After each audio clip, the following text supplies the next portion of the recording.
A red box Star Wars Black Series figure. What a blast from the past! I'm sorry. Welcome, and no, we have not fixed the ring light problem making this stupid thing, but unfortunately that's the lighting setup that we have here. Today we're reviewing the Star Wars The Black Series Deluxe 2 Heavy Infantry Mandalorian. Obviously, you might recognize him as Paz Vizsla from The Mandalorian, that TV show.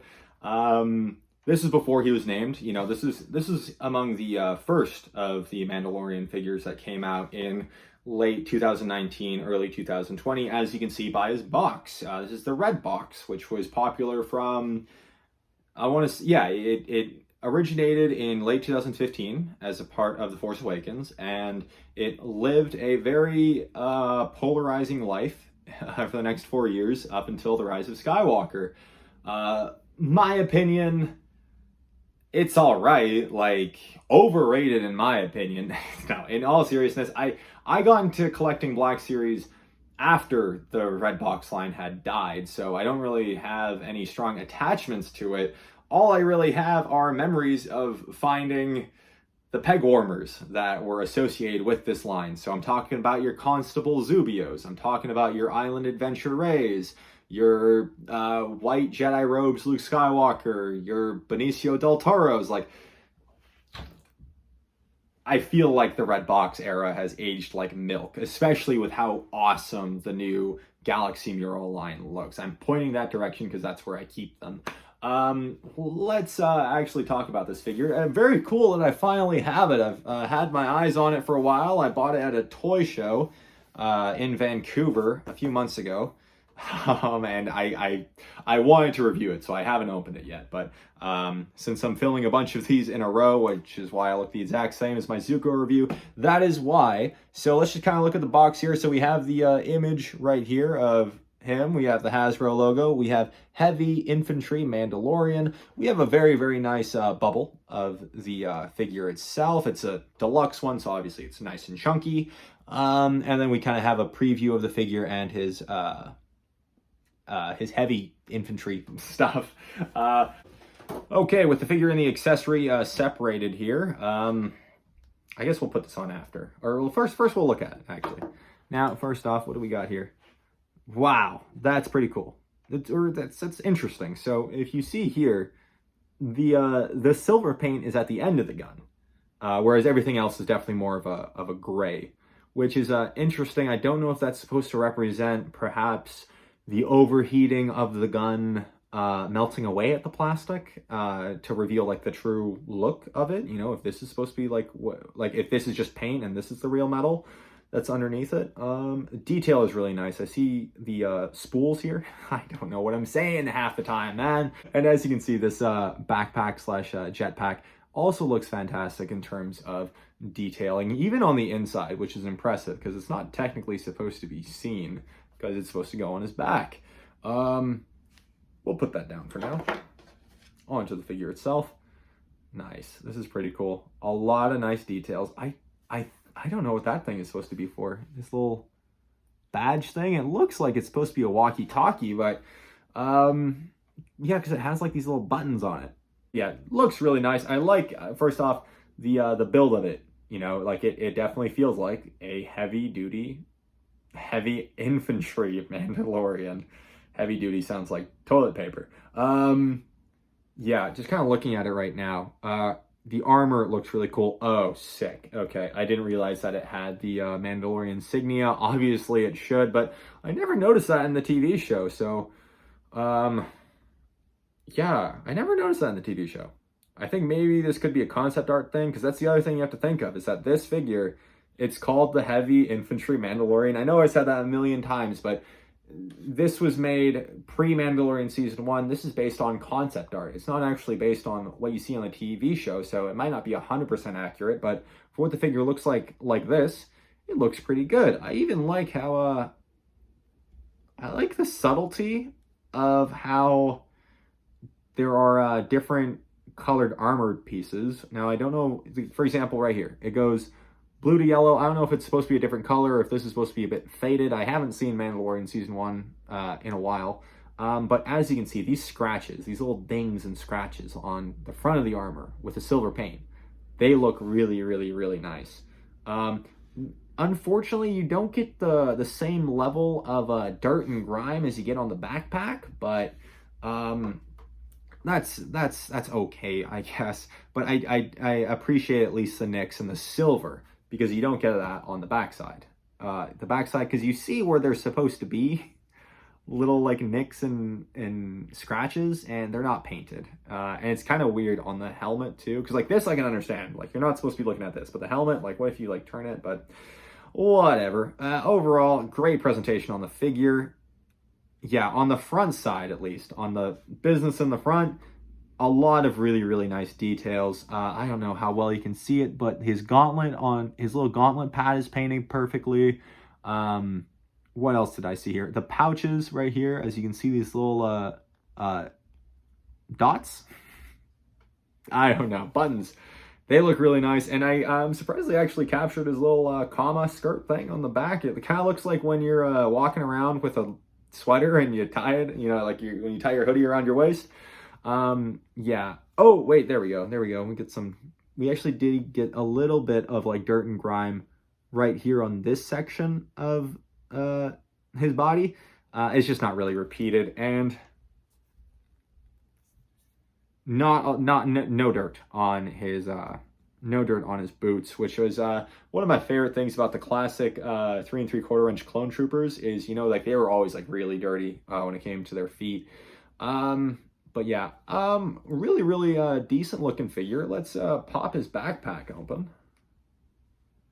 Okay, so it just kind of clips into the hole.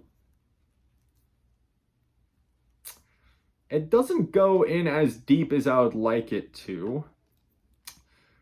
The idea is that it's supposed, like this little tube on the back is supposed to go into this little arm gauntlet thing.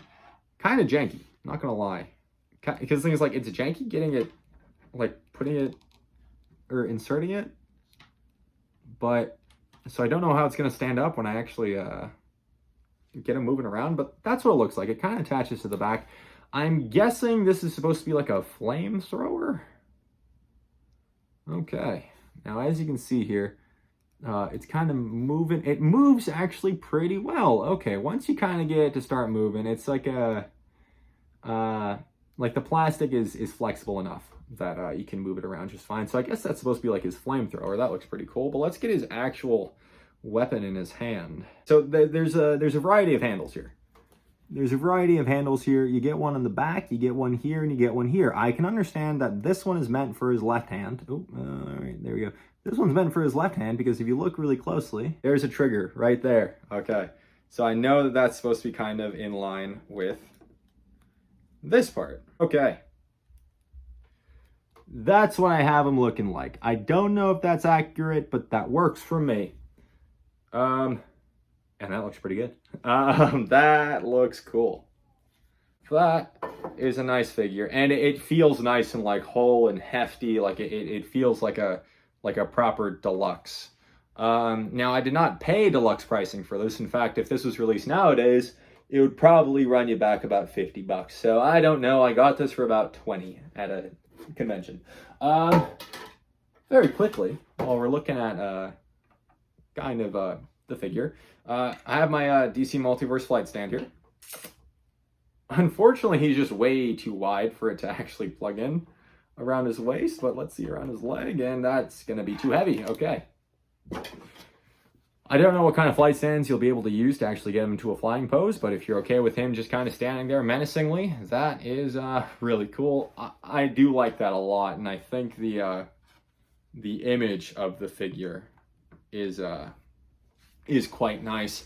I don't know what's missing from this figure. A part of me kind of wants to say it's just a lack of emotional attachment. Even after season 3 of The Mandalorian, I don't know if I can say that I'm like super attached to this, but if you're a big fan of The Mandalorian, you're a big fan of this character, I think this would be pretty good. Quickly compare it with The Mandalorian, just so you can kind of see how tall it is compared to him. Okay, so here he is compared to the Mandalorian himself. I'll make sure they're a bit more even in terms of the posing.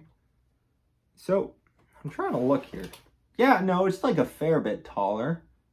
Yeah, and I think this is kind of like the height comparison. I think maybe he should be just a teeny bit taller, but um, you know, he's still imposing. You know, he's okay. There we go. We adjusted his head, so he is pretty imposing. And by the way, this Mandalorian is slightly altered. He doesn't have the plastic cape. Quick tip: if you wanted to give him this look, if you have any black fabric COVID masks, you can just cut it and put it there. But yeah, no, this looks really, really good next to the Mandalorian. So I think those two complement each other quite well, and I think these will look very, very good displayed next to each other. Nice, yeah. So this, this heavy infantry Mandalorian, it's gonna look great as, Paz Vizsla, and I think there's also a lot of room here to do a lot of customizing, because I think you can actually find this guy for, you can find him for a relatively pretty decent price at this rate, especially the red box version, because there's been so many different versions of him released thus far. Yeah, I'm gonna get this guy back into a proper pose before I give final thoughts. Okay, so I put him in a bit of a wider stance, and this actually looks a lot. I do the larger stance definitely adds to the weight of the figure. So once you get him posed around pretty well, he looks even better, and I think that is something that can go for a lot of Black Series figures. Oh no. Okay, there's no actual problems with the figure. I just noticed there's like a hole here. I don't know if it's meant to plug into this thing. I don't know why it would, because there's no plug-in in the right gauntlet, but whatever. What I was saying is that this figure looks really, really solid. I think this will look great with any Mandalorian display piece you would want, and I think it just is like a really solid figure. It's nice to pose around with. He looks great. I really like the gun. like the BFG he has there is really awesome.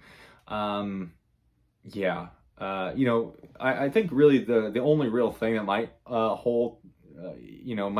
cause reservations is the fact that, it's a supporting character. I prefer to, grab characters that I have a stronger connection to. But this one is very, very worth it. I think this will look really, really awesome on any display, because look at him, he's a beast. He's basically Brock Lesnar as a Mandalorian, but I do think this looks quite good, and I would definitely recommend it if you can find it for like a really, really reasonable price. Especially, I would say I wouldn't quite say buy like a brand new one, because those ones are wildly expensive now. What do you guys think of this figure? If you have it, what do you think? What do you think is the best deluxe release on Star Wars Black Series? Because we have quite a few, and I don't think the newer ones have been as good. But yeah, I think this is pretty awesome. If you have this figure, let me know what you think of it. If you were thinking about buying this figure, are you gonna get it? And then I guess, who is your favorite supporting character on The Mandalorian? That's all I really have to say about this figure. Thank you so much for watching. Please stay tuned for more.